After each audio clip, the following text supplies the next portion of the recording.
als ich diesen Text geschrieben habe, war es auf jeden Fall so, ich weiß nicht, ob Sie alle aus Bremen-Nord kommen, aber in Blumenthal ist momentan das neue Flüchtlingslager.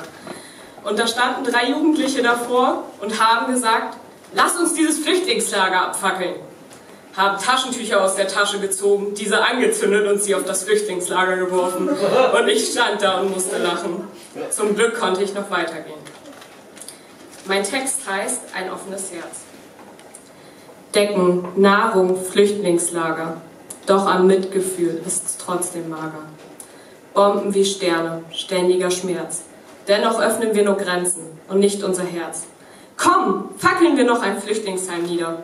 Sind doch schlechte Leute, hört man immer wieder. Ist es wegen Terrorismus oder Arbeitslosengeld? Nein, ich glaube, es ist die Hoffnung auf eine bessere Welt. Flüchtlinge sind nur Menschen. Ich hoffe, dass ihr das erkennt. Together we can stay, hand in hand. Und so rufe ich von den Dächern der Stadt. Ist hier niemand, der etwas Mitgefühl hat? Doch die Antwort bleibt genauso stumm und ohne Ton wie das Pro-Asyl-Spendentelefon. 18 Syrer auf der Flucht gestorben. Naja, ich habe heute andere Sorgen. Und wahrscheinlich habt ihr es jetzt alle erkannt. Zusammen können wir es schaffen, Hand in Hand. Also schenkt einfach ein Lächeln und ein offenes Herz, denn das ist mehr als jeder Rettungsfonds wert. Sprache lernen durch Motivation ist der richtige Weg zur Integration. Hilfe für die wirklich Hilflosen und das nicht nur durch Konservendosen. Fangen wir an, machen wir mit. Everyone can help a little bit. Der deutsche Frieden ist bedroht. Es gibt zu viele Menschen in Not. Die Flüchtlinge sind alle kriminell. Raus aus Deutschland unterschnell.